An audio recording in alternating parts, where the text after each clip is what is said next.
What's going on, guys? Evan the MTG Enthusiast bringing you an MTG video here where I'm going to walk you through my Muldrotha deck, which is basically just another Muldrotha value pile. I'm going to walk you through each individual card choice, why I picked it, some pros, cons, and some potential replacements in my experience. So starting with the most important card in the deck, of course, is Muldrotha. The whole deck is basically based around Muldrotha. So this is lots of value, right? In short, we can play one of each permanent type from our graveyard every turn, one of each type. Notably, an interaction that is often missed with this commander is if Muldrotha gets blinked and returns to play, destroyed and returned to the battlefield, whatever the case may be, it resets each permanent type. And so there's a lot of loops and stuff you can win games with off this commander. And the nice thing is, even when everything's kind of going badly, you still just have great value in the command zone. But this deck also functions without the commander in play, which is usually what I'm kind of going for when I build anything around Muldrotha. Is do we do fine when this is in play? Great. Do we have a backup plan? And of course, does Muldrotha just end the game if needed? And the answer to all those things is yes. Very mana hungry commander though. So getting through the actual individual card choices here.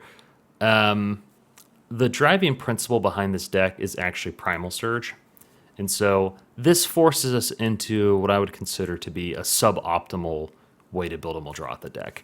And that is to say, we can't play any instants and sorceries beyond this one, because the whole idea here is we're going to exile cards from the top of the library, and if this resolves, we flip the entire library into play, which is a guaranteed game win in 99% of cases. So it's a really fun way to play. It's a really fun way to get around graveyard hate, because I find when you're playing it kind of that casual, high-powered table, which is what this is kind of geared towards, you're going to run into a lot of graveyard hate. People come prepared to deal with shenanigans out of the graveyard, and just about everybody's playing black, so there's always a Bajuka Bog or something to exile graveyards. And so this is kind of that way of, you can exile my graveyard, but I still have other ways to win. I have other ways to get value, so we're coming from multiple directions. If we can get to 10 mana and we resolve Primal Surge, literally every permanent in the library will come into play if we want to, which will end the game. As a result, we can't play a lot of those like staples you see in every other list, right? Like, I can't play Swan Song. I can't play Fierce Guardianship. I can't play the good counter magic in blue. I can't play Demonic Tutor. I can't play Vamp Tutor.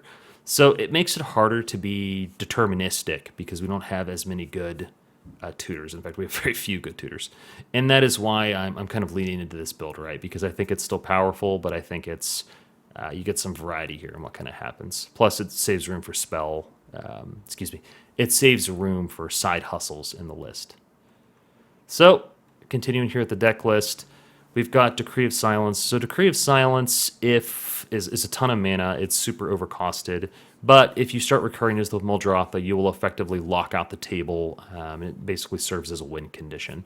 And so this is bothering me. And so as a result, Decree of Silence also puts us in a position where we can cycle it to counterspell. And it's one of the few counterspells we can actually put into the list without breaking the Primal Surge kind of synergy there. So it's a win condition. It's an overcosted counterspell. It's honestly pretty bad. You could cut it for a lot of other good cards here. Probably some sort of good support in the 99. But nevertheless, I like it, and it'll probably stay in here for a while. Draining Welk, once again, this is the same premise. There's a very limited suite of counter magic I can play. And this one, of course, will make it really large typically when you counter something worthy of the name. And so I think Draining Welk's a lot of fun. This would probably be, arguably you could play Frilled Mystic over this to just counter a spell for less mana, but the color restrictions on Frilled Mystic can be pretty intense, and so I actually prefer Draining Welk. Plus, we're not really trying to win early. Like, we're only playing this at a table where we can hope to go into a couple turns, so I think this is fine. Mystic Snake, yep, so this is truly basically a Frilled Mystic for an easier casting requirement. I like it a lot. And of course, we've got yet another counterspell here.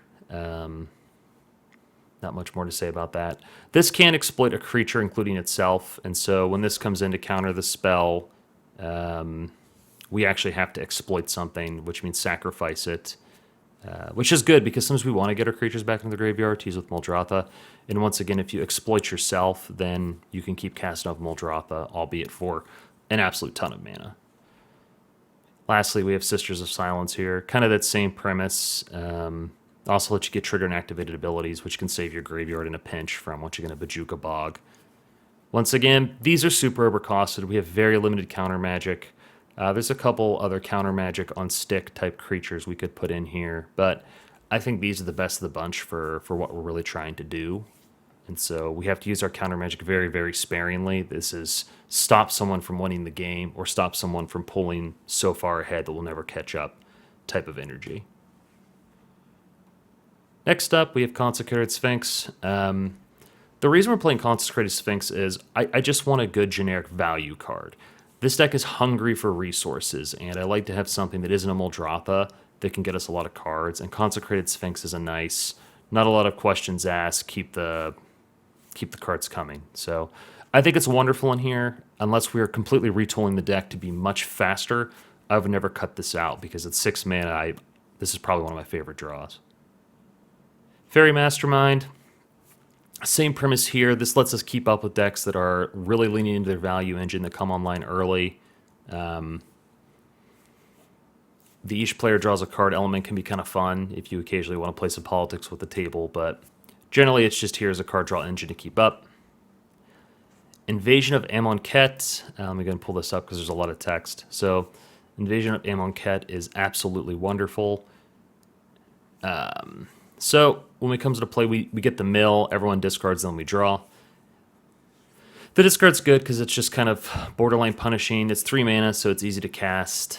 It gives us something to do in the early turns if our ramp doesn't quite come online. And probably my favorite thing about this is if we get it back into the graveyard, we can keep recasting it. So I think this is great in here. In the event we actually do transform the battle, we get the Lazotep Convert, which is basically just an overcosted clone. We're really just here to be able to get the card draw and the discard off it. Once again, you can probably cut it for something more efficient here, but I've honestly been really happy with it. It's one of the better permanent-based card draws, I think, in the deck that also gets you a little bit of discard action. Mystic Remora, the fish. Just a source of card draw, not much else to say. One thing that's pretty cool about this in Muldrotha is, in the event you have a Muldrotha in play, you don't need to keep playing the upkeep, as they say, to pay for the fish's first birthday and the second birthday. You can just let it die and then recast it from the graveyard as your enchantment for the cycle, and that can be pretty cool. So I think it's a great fit in Muldrotha. I don't think I'd ever play Muldrotha without it. Rhystic Study, everyone's least favorite card in the world. An old prophecy card that's pretty poorly designed in the commander space for multiplayer, but everyone's playing it. I'm going to play it. It's kind of my pet deck. I can't get instant and sorcery card draw, so I've got to use the tools that I have. So you could swap this out if you wanted to kind of lower salt levels at the table, but I honestly think it's fine. Sylvan Library. So Sylvan Library, pretty self-explanatory. You can draw a bunch of cards for a bunch of life, or you can just kind of filter on your draws a little bit. I tend to do a full send and just draw a bunch of cards. I think Sylvan Library is pretty good in here. You could play the One Ring over this, and I think there's a strong case for that because the distribution of artifacts to enchantments is kind of lopsided towards enchantments, and so having another artifact that draws cards, it gives you protection and stuff like that, would be pretty cool. It also tends to be less costly on your life total overall, but it comes down slower, and so it kind of depends on what you're trying to do. Once again, it's a very card-hungry deck, so I think Sylvan Library is a good fit because you get the cards fast and early. And then you have the Gitrog monster, which is pretty interesting in here. A lot of folks play this as a commander unto itself. Basically, this lets us sacrifice lands and play additional lands. And so we can't ramp lands into play, right? We have to use Soul Rings. We have to use Signets. The only way we can play the lands is additional lands and non-sorcery instant ramp, right? So we're in green, but our ramp is actually more limited than we might expect. And so this is cool because if you think Land goes to the graveyard, we draw a card. Gitrog himself is sacrificing lands, and we have a very large land subtheme here I'll walk you through as this kind of tutorial goes on. But I think this is a great fit in here. It tends to be another creature that folks tend to remove, and it forces removal, and I wouldn't take it out for the world. I think it's great. Aftermath Analyst, it's kind of an all-star in the deck. 2 mana, mill 3 cards, and of course we can sack it to throw all the lands in our graveyard into play. This can single-handedly pull you ahead in games, outright win you games if you just hit the right flips. Hit this, mill 2 lands, get a couple other lands in there, sack it. Huge land ramp. Absolutely love it. It also feeds our graveyard, which is something we are invested in doing, and so really, really like it in here. I think it's going to be a staple in a lot of decks, certainly in Muldrotha. We hit our first land here, so we have Dark Depths.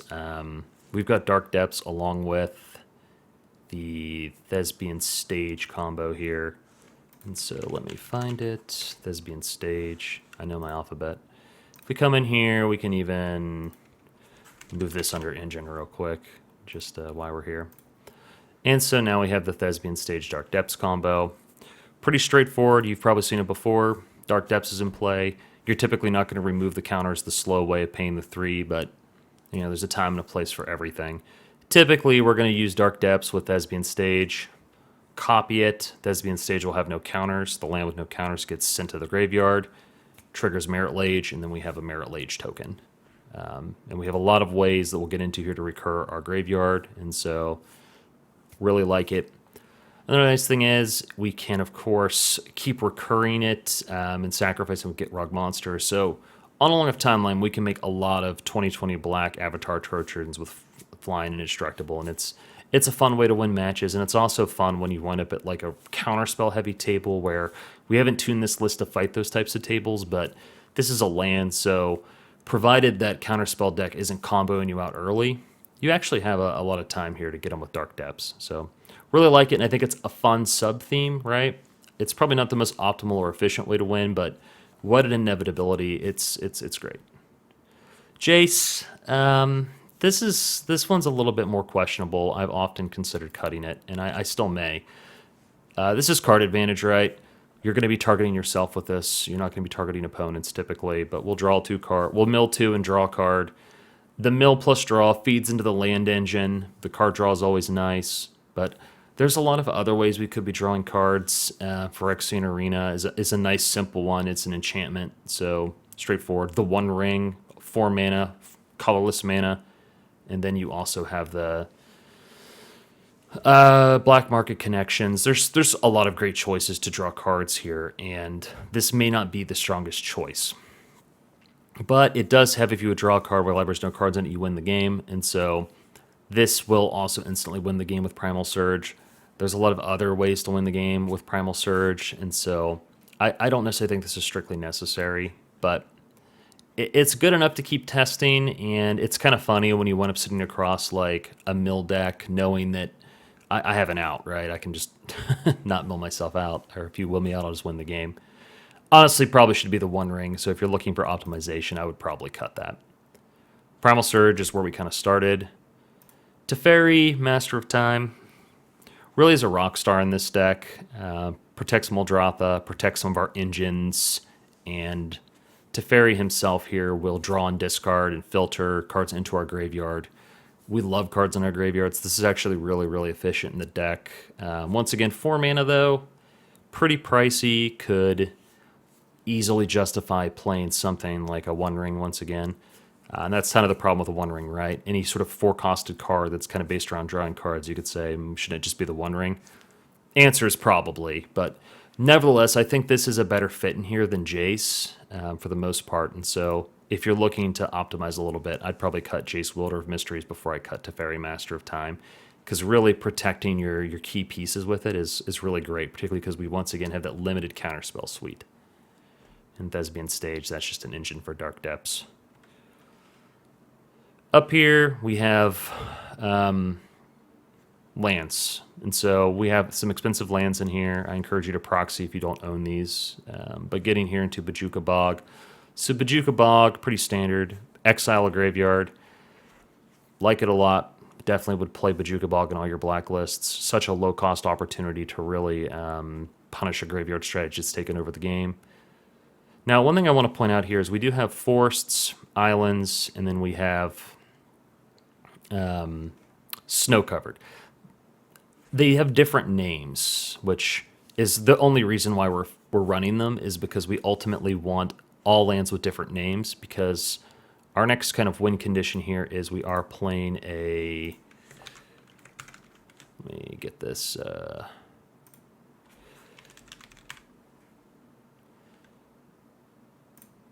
get this engine card in here. We are, of course, playing Field of the Dead. And so Field of the Dead, a lot of text here. Whenever Field of the Dead or another land enters, if you control 7 or more lands with different names, create a 2/2 black zombie creature token. So we're playing in total here 41 lands, I believe. Let me disable tags. Yep, we're playing 42 lands, including the flip lands. And so we are going to be triggering this pretty much every game that we don't get blown out early. And so Field of the Dead, absolutely wonderful. Recommended for any list like this. It's 3 colors and greedy mana base. Let's keep it going. Hydroelectric Specimen. Pretty much every blue deck I run this in at this point. Having an overcosted misdirection is absolutely stellar. We've got our Underground Mortuary. Basically, we are running our options for the Surveil lands. We want to throw cards into our graveyard, so turn 1 fetching into a Surveil land. Pretty great.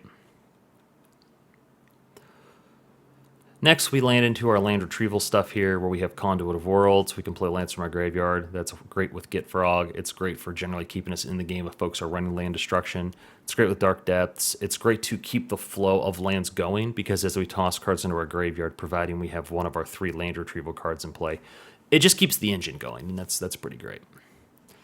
Next, we start to hit our loops here, and so these are combos that will effectively win the game. You have Altar of Dementia. So Altar of Dementia in general is a useful card in this deck. It keeps stuff from getting exiled or enchanted with troublesome permanents. Imprison in the Moon, Kenris Transformation, stuff like that, right? And so we would want to run Altar of Dementia, arguably, or some other Sacrifice Outlet for Phyrexian or Altar. But I like this one because with Altar of Dementia plus Kaya's Ghost Form here, which Kaya's Ghost Form, once again, just a wonderful standalone card. Put it on Muldrotha, put it on Consecrated Sphinx. Makes it very difficult to remove those cards, and if those cards in play, you're typically in a pretty good position, right? But Kaya's Ghost Form, plus Altar of Dementia, plus a Lotus Petal, which Lotus Petal, of course, a busted card in pretty much any deck you can squeeze it in, creates a loop where we sacrifice Muldrotha with Kaya's Ghost Form on it. Lotus Petal's either in the graveyard or in play. Muldrotha dies, comes back, resets, replay the Lotus Petal from the graveyard, replay Kaya's Ghost Form, enchant it, sack it to Altar of Dementia, keep milling somebody, repeat the cycle. So that can just kill an opponent, which is pretty awesome. Next up, we have Displacer Kitten. Displacer Kitten, of course, goes infinite with pretty much anything. So Displacer Kitten, super not balanced card. But with the Kitten here, the way this works is whenever you cast a non-creature spell, exile it to 1 target permanent, aka Muldrotha, and return it to the battlefield. When Muldrotha comes in and out, it resets Muldrotha's triggers. And so we can do Displacer Kitten plus Lotus Petal, plus a variety of other different things here, and that will just basically win the game for us. Very good. Like it a lot. Then you've got Nile Spellbomb here. This is just a good value engine. This will get us a card and fights the graveyard, so big fan. Spore Frog. Spore Frog we can loop and basically prevent all combat damage that we'd be taking, and so as a result, very easy to recast. Forces them to remove the Spore Frog, remove the Muldrotha, or attack your graveyard. Otherwise, they're just never going to deal combat damage to you, and that's pretty much a game win in most cases for most decks. Keeping it going here, we've got Malevolent Hermit. So this is kind of a weird choice, but once again, we have limited access to counter magic, but there's a high probability that we'll be able to get somebody's spell by just getting the counter pay 3. Plus, once you can get him in the graveyard, which can happen in a lot of ways with this deck, the Benevolent Geist makes our non-creature spells uncounterable, which means Primal Surge becomes uncounterable, which means uncounterable Primal Surge will end the game. It's a concession in case you run into some counterspell heavy decks. It probably doesn't need to be in here, but I actually think it's pretty good for what it is, and it comes down early. It's a low opportunity cost. Spellskite is an artifact, which we're kind of low on the count, so playing some more artifacts is welcome with Muldrotha. It's a low cost, so easy to get out there. And once it's out there, it can protect Muldrotha from removal, along with all our other key pieces. So Spellskite's absolutely wonderful in here. Also 0/4 for 2 blocks, okay, against early aggression. Then we hit our ramp package. We've got Azusa Lost But Seeking. Once again, we want to prioritize cards that lets us play at additional lands because we have such a large land sub-theme. Also, lands don't get removed from some of our other removal pieces we'll get into here in a little bit. So Azusa, 3 mana, lets you play 2 additional cards. Great. Dryad fixes all your mana problems if you're having some color issues. Lets you play additional cards, lands rather. Love it. Exploration, a classic. Play an additional land on each turn. Comes down super early as well. Loot. Loot is a recent addition from Foundations. The look at the top 6 to look for a creature card isn't too bad. If we disable our tags and look at our total creatures, we've got 33 creatures, so it's likely to hit each time you activate it. But it's really just here because it's 3 mana. It lets us play additional lands. It's also a 1 floor. I'm not going to say it blocks profitably, but you could do a lot worse. Oracle of Moldiah, so you can play an additional land on each of your turns. You can get some value of playing off the top card of your library revealed. So pretty straightforward. You can also have a little bit of synergy between Oracle and if you don't want to keep paying life into the Sylvan Library, you can just reorder the library so that you get some value off of Oracle. Sakura Tribe Elder, probably not the strongest pick here because we don't have that many basics, but it's a great 2 mana ramp spell that blocks. It's permanent based, so once again works with Primal Surge. If you haven't already fetched all of your basics, is pretty wonderful with Muldrotha in play because for 2 mana you're rampant growth in every turn. So pretty good in here, but also pretty greedy in the slot. Arguably could be cut for something. Not sure what it would be, but I think if you're looking for cuts, I would maybe consider Sakura Tribe Elder. Soul Ring is Soul Ring, fair and balanced. Uro, Titan of Nature's Wrath. So once again, Uro is a ramp spell. Uro gains you life and draws you a card, and Uro can escape for additional value. It's pretty good in here if your graveyard starts to fill up, but you're running out of gas. To just keep grabbing stuff out of the yard with Uro. Typically you want to do it with Muldrotha, but maybe Muldrotha has died too many times you can't afford the commander tax at this particular moment. I'm not completely sold on it. It's another one of those potential cuts if you're looking for more sort of known values, like Black Market Connections, Phyrexian Arena.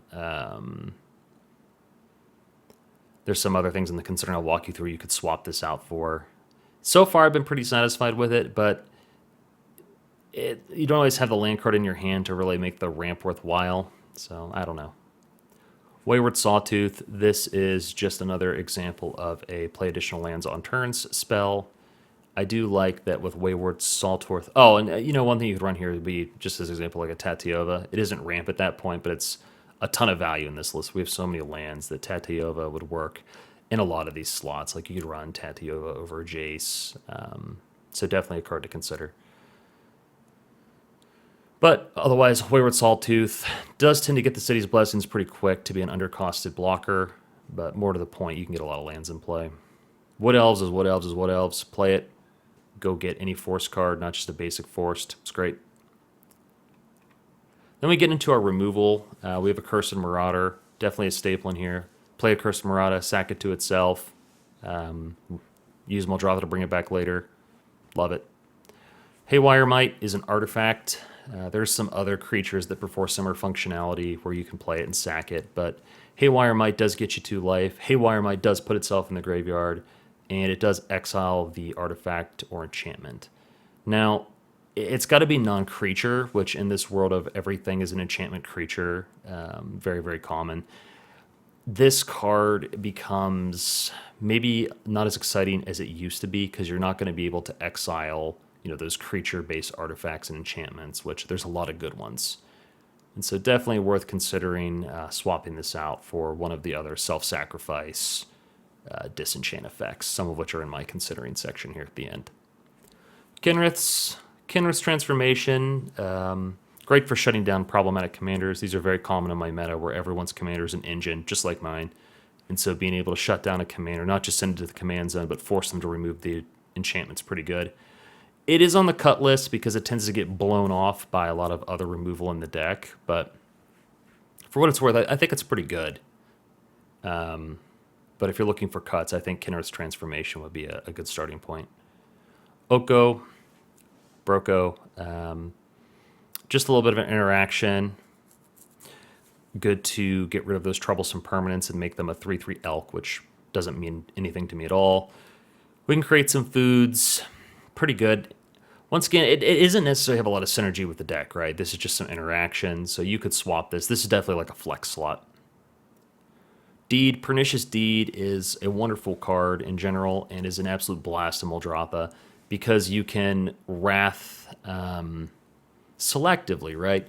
This lets you kind of keep your, activate this for X equals 5. Muldrotha lives. You can replay it from the yard because it sacrifices itself. Blow everything 5 or under. It's really good. I probably would never play a Muldrotha list without Deed. Scriptures. So this is definitely a flex slot. There is a lot of other mass removal you could play in this slot. I definitely think you want 2 mass removal spells because this deck can fall behind if somebody has an explosive start. And so the nice thing about this one is you can protect your own Muldrotha or your Gitrog or really any of your engine cards that are in play because you can put your counter on it. It becomes an artifact. Then, destroy all non-artifact creatures, which once again, we're missing artifact creatures, which doesn't play well with Haywire Might. And so you have a little bit of anti-synergy here. Once again, I actually don't think it's a big deal, but that's why it's here. Also, it gives us some more graveyard hate, which is always welcome. Only I want to be abusing the graveyard. Plaguecrafter. Plaguecrafter is pretty similar to a Cursed Marauder. It's wonderful in here. I would play at least 2. You can also play Fleshbag Marauder, which isn't in the deck right now, but Fleshbag Marauder is another good fit where it works similarly. It's a creature comes into play. Everyone has to sacrifice a creature, sacrifice itself, Muldrotha engine. Pretty good. And I'll probably actually just quickly add that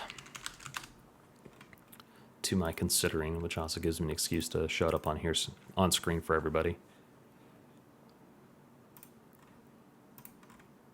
Cool. Then we've got Seal of Primordium. Seal of Primordium is great because it's an enchantment, easy recursion with Muldrotha. Generally a good card. Destroy target artifact or enchantment. Notably, this can hit creature-based enchantments and artifacts, so we're not completely helpless against them. Seal of Removal at 1 blue. It's like an unsummon that gets to stick around. Also easily recurred with Muldrotha. Really like it.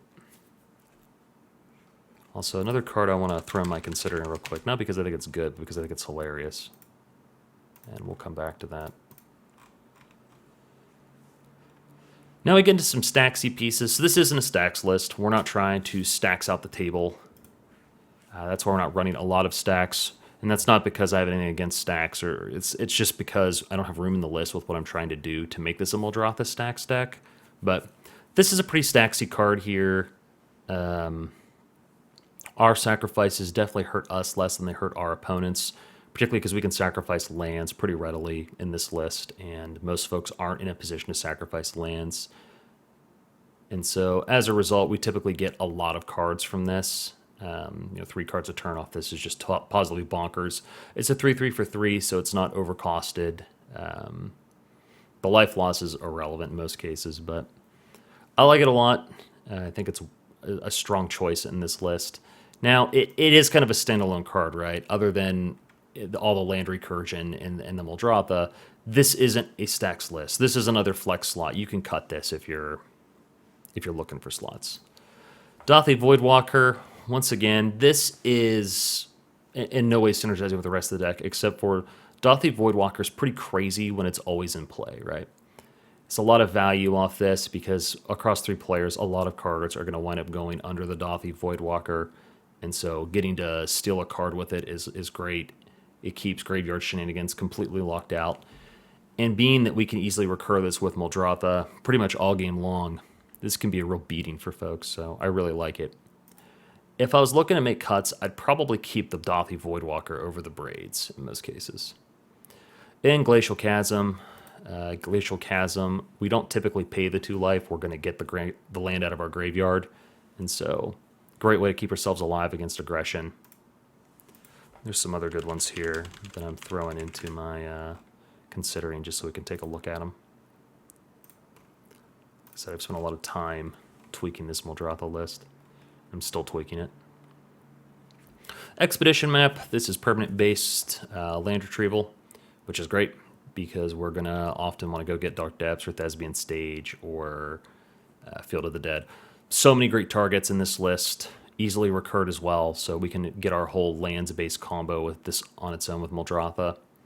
And it's even without Muldrotha, it's pretty good. So definitely would include this in any lands sub-themed Muldrotha list. Gravebreaker, definitely a staple in Muldrotha, right? Throwing stuff in the graveyard for me is typically like a Demonic Tutor for 5 mana, which makes it a really bad Demonic Tutor. Otherwise, yeah, this can go get your Lotus Petal for your combo, which is a pretty common use case for it, but there's a lot of things it can get. It's pretty good.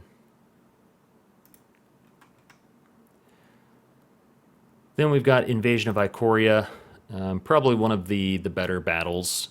And so this is a tutor that can go get whatever creature we need.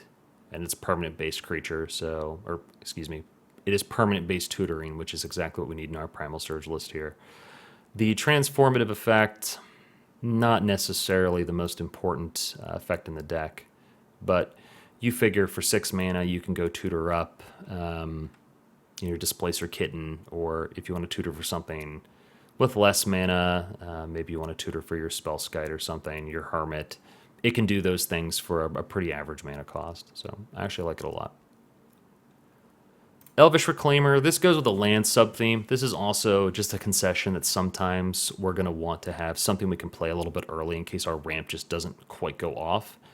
And so we're very likely to have 3 land cards in our graveyard, and being able to sack lands to go find lands is great because, once again, there's a lot of different value lands in here that we need to get anyway. So it's really strong in this list, but it's definitely a flex slot. It's not doing something that another card couldn't do. So if you're just looking to make some space, I would start. This would be another card I would cut. I do think it's very good, though. Urtai Resurrected. Let me get this in here, and this is more counter spells. So Urtai, easy casting cost, is a counter spell that we can actually play in the deck. Now they're going to get to replace a card, so you are X1ing yourself for the most part because you don't really want a 3-2 in most cases. But it's also super flexible removal. I definitely think it belongs in here because we have such limited access to counter magic, and this is super flexible. But once again, it is overcosted for what it does, and it gives them a card, so there's actually a lot of problems with it. All those aside, I'd still keep playing it. Next up, we've got Glenelendra Archmage. This is more counter spells, cleaning out my tags as I go here.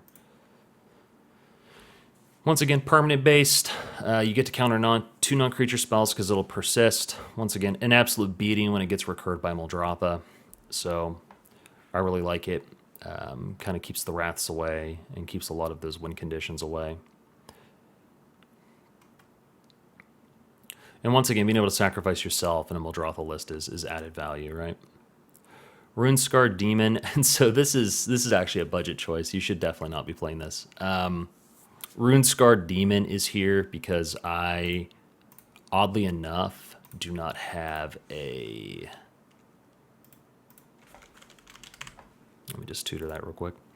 Oddly enough, I do not have an Undead Vizier, which would be a much better tutor. So this is a placeholder card because I opened one in my Foundations booster box, which I regret opening. So really recommend replacing this. But it is a permanent base tutor, and it's just a bad Sidisi Undead Vizier. Once again, keeping it going here, Sylvan Safekeeper. So this is more protection. Also very strong in this list. Sylvan Safekeeper here. Sacrifice a land, target create Shroud. We have tons of lands to sacrifice. This is a 1-mana drop, so an easy lift, easy to replay if it gets removed. And since we are often recurring our lands, and if we've got Get Rog in play, we want lands going to the graveyard. So Sylvan Safekeeper is just a great no-mana investment counter protective spell for our deck, which if we can protect a lot of these, if we can protect our Consecrated Sphinx, if we can protect our Muldrotha, if we can protect our Displacer Kitten, we can protect our Get Rog, we're probably going to win. And so that's why a lot of these protection spells get a lot of value in this list. Okay. And I guess I'm gonna tag this under tutor real quick. That's probably a little bit generous because it only tutors lands, but tutoring lands in this list is pretty good. So we have your utility lands. If you're looking to save money, cut a bunch of these because they're outrageously expensive. I think they're overpriced for what they're really doing for your deck. But, you know, we've got Boseiju here, the super force that destroys an artifact or an enchantment. Non-basic land. We've got the staple Cabal Coffers plus Orborg combo. So, not much to say about that. It makes 1 billion mana. Command Beacon, and so there are going to be games where multiple players are shooting at Muldrotha because they're just scared, and or I'm ahead, in which case we need to be shooting at Muldrotha anyway. And Command Beacon is a great way to just get it back for 6 mana as opposed to for 1 billion mana, and then replay it with Muldrotha, and then we can kind of keep that cycle going until they can hit the graveyard. Hey, Hedge Maze, we've got more of our sack lands. We've got the Nurturing Peatland here. I'm not really sure how you pronounce that. But we've got our land here, so we can sacrifice that, and then we can draw additional cards. It's going to be great if we get a little bit of flooded late game where we just need an engine. Otawara, kind of similar to Boseiju, right? In case we just need to bounce something. Phyrexian Tower, a little bit of ramp in here. There are things we want to sacrifice. And honestly, there's no reason not to run it, right? Like, I want a land that I can sacrifice things with to get them into the graveyard. This could also be high market, but Phyrexian Tower is just better. I'd rather run this and high market before I swap them. Prismatic Vista, the search for basic land card, we have plenty. You could also cut this for another sort of fetch land if you wanted. Any of the fetches that fetch on color land should work just fine. And there's definitely an argument for looking at the mana base and seeing if you want to try to just squeeze more fetches in, period. That way you don't run out of basics to tutor for, and you're not competing for fetches against Sakura Tribe Elder. I actually don't like to do like the run fetches that only fetch one of the 2 colors. Like, I get it completely works with dual lands. It feels weird to me, so I don't do it. You, however, probably want to run Wooded Foothills and stuff like that over Prismatic Vista. One interaction with fetch lands that's pretty well known, but still I'll mention it, is if you have Field of the Dead in play and you hit your 7 count, Prismatic Vista will trigger, sack it, your next tutor will trigger because there is no 2 of any land in here. Shifting Woodland, kind of an all-star. A lot of folks are playing this in pretty much everything now because the opportunity cost is so low. But since we throw a lot of cards into our graveyard, turning this into something in our graveyard can be pretty nifty. Honestly, there isn't a particular target you're kind of aiming for here, but it can become whatever you need it to be. Then you've got your snow-covered lands. Then you got your strip mine to just salt your opponents. So you can play a ton of lands per turn, and we do have a couple land retrieval cards, and we'll probably be adding a 4th one here shortly. And so because of that, strip mine, if you have a couple of land replayers, really just becomes a start nuking people's problem lands and start denying them resources and stripping their mana back. It's not intended as a win condition. We're not set up to just kill people's entire mana base with strip mine, nor is that necessarily the goal. But it can and it does happen, and it's definitely a card you should be running in here. Takanuma, very good in here, but once again, just a super swamp. Wasteland, this is the bad version of Strip Mine. We play both just because we need lands with different names, and we're hitting our colors consistently. And honestly, being able to hit non-basic lands is pretty great, so I'm a big fan of running them. Waterlogged Grove, once again, could sacrifice it, another piece. Triome, we can cycle it, which is great, and it hits all three of our colors, and so there are instances where we're going to go straight for the Triome as opposed to one of our Surveil lands if we're a little bit worried about our mana. 3 land types, so pretty much always fetchable. And you'll see we're at 99. That's because I need to add 1 card from the considering pile. And so some of these aren't really suited for this. This used to be a traditional Muldrotha with a pile of counter spells, and I found it boring to play. So that's when we moved on to the Primal Surge version, which is a lot more fun for me. So in the 99, we have a lot of options here. I'm cutting the pieces that I should have cut a while back. Intuition's bonkers in this deck, but not with this makeup. Same with Demonic Tutor, same with Crop Rotation. A little bit of cleanup here. Once again, like Counterspell, Swan Song, all the Profane. It's basically a pile of like all the cards you'd see if you weren't on a Primal Surge list. So we could run Eternal Witness. Eternal Witness is great in here with the Kitten. Eternal Witness is a strong standalone card. Eternal Witness can save you if you've lost something important. And so, you know, Eternal Witness could go into any of the flex slots. So really like it, really recommend it. Mindslaver. A Mindslaver with Muldrotha is pretty busted, right? Because you'll just keep re-Mindslavering a player, and basically you control 2 players' turns, basically forcing a concession out of that player or letting you play somebody else's deck against another player. This is a great win condition in here.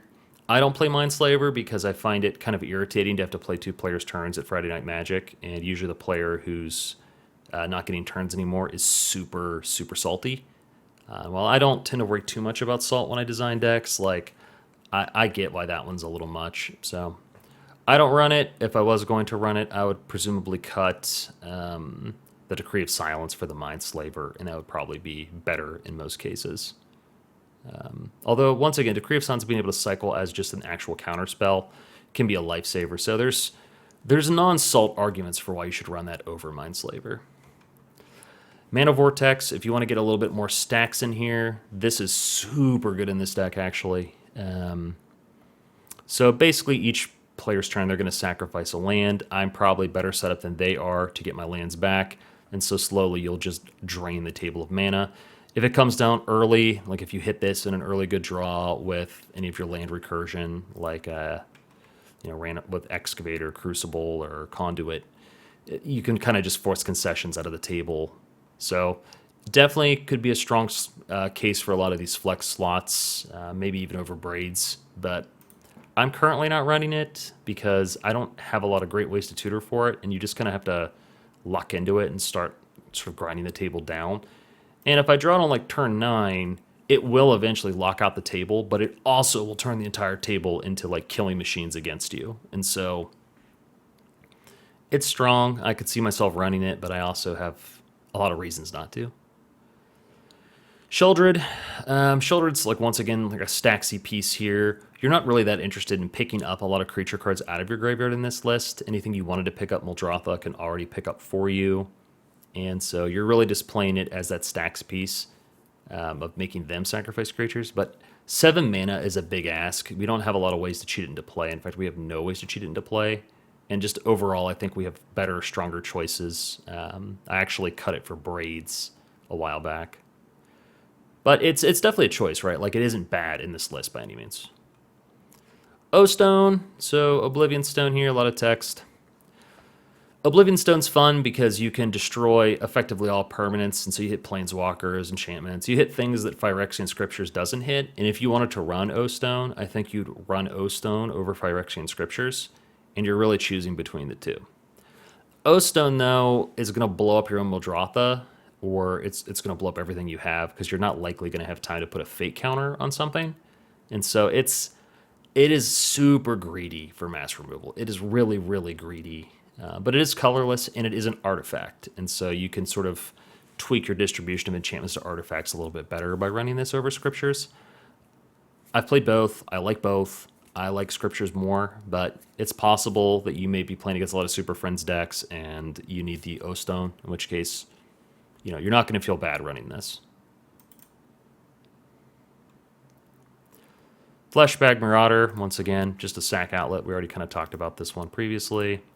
Insidious Fungus, I really want to find room in here for Insidious Fungus. So once again, we've got another Disenchant on a stick, which is really relevant because there's so many value cards that are artifacts and enchantments.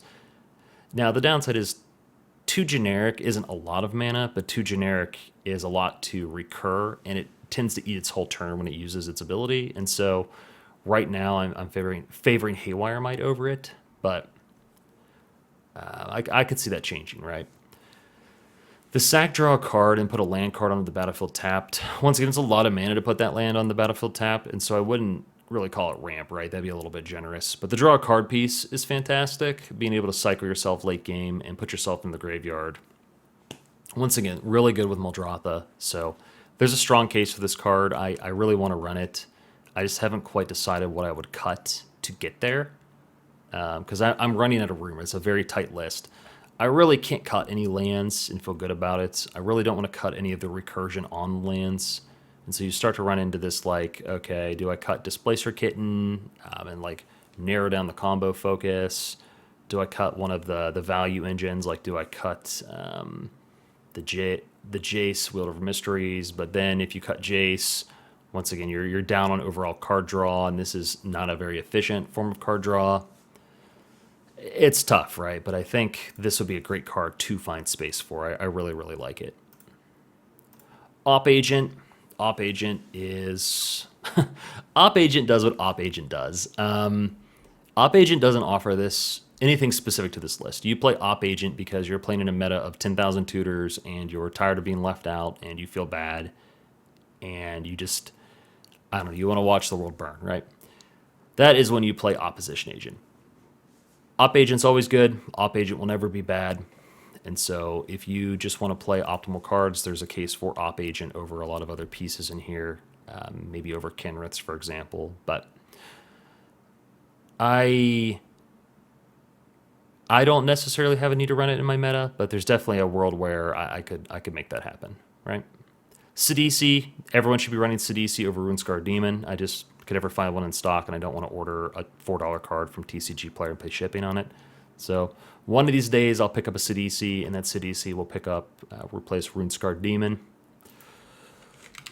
Also, a slightly more quote-unquote turbo option is you can play Wishclaw Talisman. And Wishclaw Talisman is also another tutor effect here, and then you get to pass the tutor to the next person. You really want to play this in a way where the next person's really going to get to make a wish with it. I think that you tutor for Primal Surge and you win that turn is really how you should be doing Wishclaw Talisman. I did play it in this deck. I thought it was fine. I would play it again, but I think Sidisi, while slower, will be a better overall fit for what we're trying to do. Teferi, Mage of Zalafir here. This is just if the meta starts to shift really controlling, you can make room for Teferi, and then once you flash in Teferi, you lock out the counter magic. I think there's better ways to fight counter magic. I think that, for example, we have such a land package here, you could get... oh gosh, I am blanking on a staple in so many Magic card lists. It is the Cavern of Souls. Come on, brain. Cavern of Souls is pretty good in this deck. I'll throw that in the considering also, because you can tutor it and then you can make your stuff uncounterable. And so, like it a lot. Also fits the lands theme. But I haven't needed it so far, and so we'll see, right? Elephant Grass. Okay, Elephant Grass is one of those cards nobody's ever heard of. But it's effectively an undercosted propaganda effect. It's a pillow fort. It really discourages that early aggression. So if you start to play at a table and people have decided that you are always the problem and you're always archenemy and everyone hates you and you're just going to get beat down all the time and you're tired of playing archenemy with this deck, which that hasn't happened to me. But this would be the solution, right? You could run this as an additional pillow card effect, load up on a couple more Wraths, lower those counter spells, and lower the increase your ability to play to the board, and this is a great card, especially because with Muldrotha, you're never going to pay that upkeep. Or if you are, you're only paying it to stall time until you slam Muldrotha, and then you can just replay it for free. It's actually super good in here. I really like it. It's a card no one's heard of for the most part, but it's budget and highly recommend. Lunar Force. This card is hilarious in Muldrotha. This is how the person sitting next to you will absolutely hate their life. The person to the left of you in the turn order. Because once you start recurring this with Muldrotha, you're locking them out of spells. Once you get to top deck mode, you're basically locking out the table more broadly. So this is hilarious. I actually don't think it's that good because once again, it's only the player to your left that tends to have to play into the Lunar Force, and then everybody else can do whatever they want, and then the person to the left of you has now decided that you are the most hated player in the world. It doesn't advance your game plan enough, and it makes you an enemy for life at the table, and I don't think it's worth it. It is, however, absolutely hilarious. Like, if you're just looking to make somebody at the table kind of scratch their head and just kind of stare at you, this is it, man. Meat Hook Massacre is a $1 million card. I would never play that much money for a Meat Hook Massacre. But this is another one of your Wrath options. This is pretty good because it's permanent based, because we can't play Damnation and stuff like that, right? We'll break Primal Surge. So instead we have to play permanent based, and this gets us life gain, and it causes them to lose life. And if you can then run like a sack outlet that you can recur, and then you just kind of kill the table with the Meat Hook Massacre. It's not necessary in this deck. We have so many ways we can actually win if the engine's online that there's just... The part of winning with it isn't necessary for my list, but it's obviously just generally a good card, and it would be one of the better options in your Wrath Flex slot. I'm not necessarily convinced it's better than what we have here, though, so I don't know. Whoops. I'm just not sold on this in here, but I definitely see the argument for it. This is a new card. Like I said, I'm on a 99 card list right now, and so by the end of this video here, I'm going to decide which should be the card I want to run. So this is really interesting in this list. So we can play land cards from our graveyards. And so for 3 mana, we're getting basically a Crucible of Worlds. And it's only in green, but we're in green. And so this is pretty good, right? We only have 3 of these effects. Excavator's tutorable, sort of, but these are not easy for us to find. And so if we play this, we're better set up for the Mana Vortex plan if we want to go down that route. And if not, it's generally useful for our strategy. The second half here, we can pass cards from our graveyard. This is good if, like, we've tried a Primal Surge, it didn't work out, and then we're going to try again with Forgotten Cellar. The issue is Forgotten Cellar, to unlock it, is 5 freaking mana. And so that's rough, right? Because 5 mana plus another... Oh, it's going to be up here in the engine section. You're talking about 15 mana to try again. And so now, obviously, you'd be able to play other things with the Forgotten Cellar. It's not like it's only good for getting Primal Surge, but the second half of this, while not worthless, is not super exciting to me. But the first half of here, playing lands from the graveyard, that is very exciting to me. And so that's kind of where I hit this last flex slot, because I'm pretty sure at this point in the deck's life cycle, I either want it to be Eternal Witness, literally so I can pick up combo pieces and try again if I miss, or I want it to be Walking Closet. That way I can play my lands from my yard, and if I need to, I can reset my yard and go for it. This isn't wonderful, though, I gotta say. I don't really have any good, like, shuffle your graveyard into your library type effects in here either. And so, I don't know. There's a strong use case for both. I'll probably have to test both and see. I have a feeling that Eternal Witness is going to be generally more useful for the deck. But with that said, I feel like Walk-in Closet is going to give you those games where you just go nuts with your land graveyard stuff.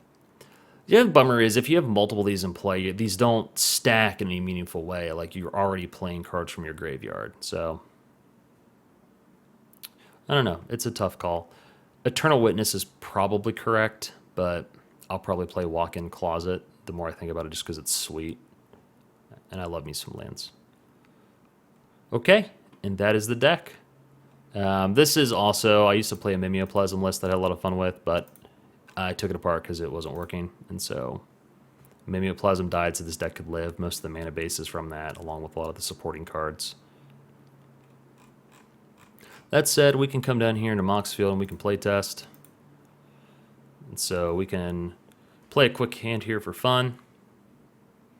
So this would be a tough keep because we're only on one colored mana, but we do have the Remora, so we can goldfish it for fun. So hey, so Exploration's cool, but Exploration's less good because we don't have a good colored mana here. And so in this case, I'd actually probably, depending on the table, I'd probably still go Exploration.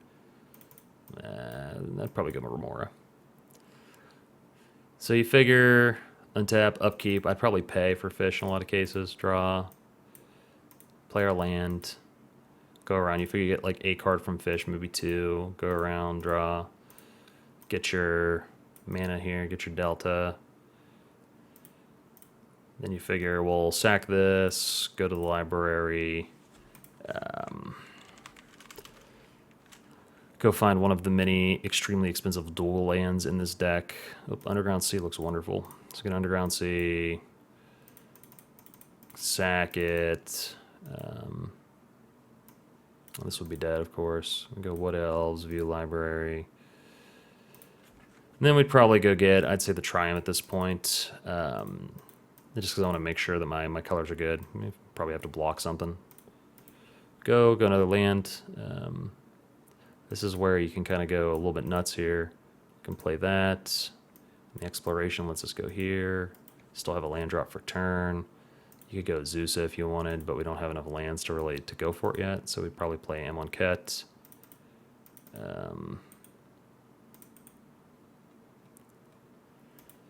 And then you figure you draw your card off Amonkhet, play your second land for turn, get your Surveil.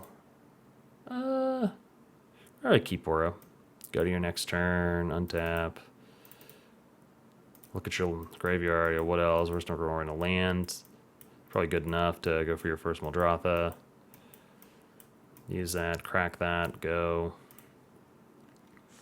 Doesn't really matter what you get at this point. You get an island, the snow-covered island to be cool. Play the Remora from the graveyard. And you got Remora up. They try to remove Muldrotha. You're going to get some cards off of it. Either way, come around where you would not pay for that. You draw your card for the turn.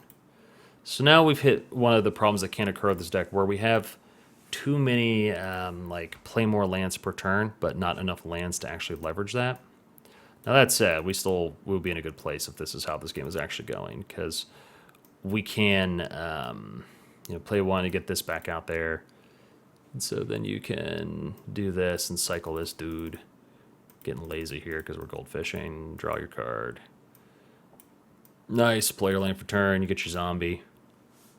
Get your zombie. And so this is where if we actually could play lands from the graveyard, that would be good here, right? But we cannot. And so as a result, we can get our land from the graveyard with Muldrotha. Get it, sack it, view library. You figure get another island. We're getting a bunch of zombies now. So now we're going just bananas with the zombies. So not a bad look.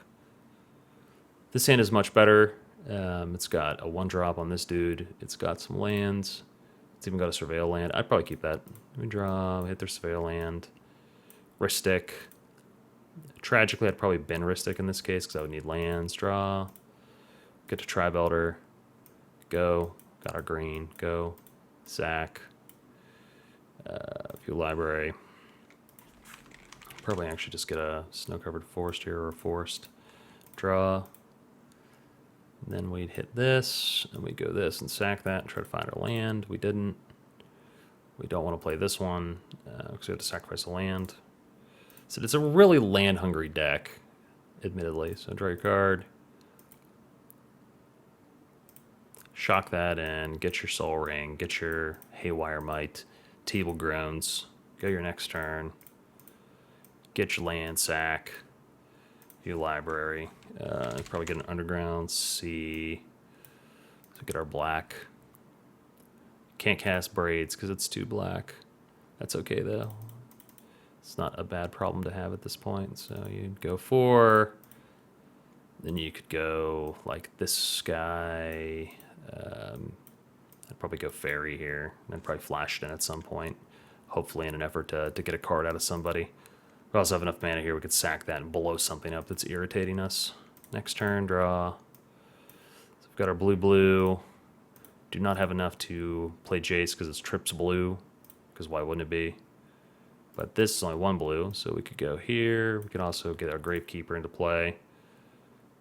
Gravekeeper's actually pretty good here. 2, 3, 4, 5. You figure you go Gravekeeper, view library, you get the Petal, shuffle, throw in the yard. Figure you pick up at least 1 card somewhere from this dude. Draw a card for turn. Play a Waterlogged Grove. Got 6. Replay this. Get that. From the graveyard. Sack that. Play that as a creature because we've already used an artifact. This would actually be 0 because this is in play ironically, so you'd actually just be able to play it, which is pretty cool. Then you'd pass from here effectively.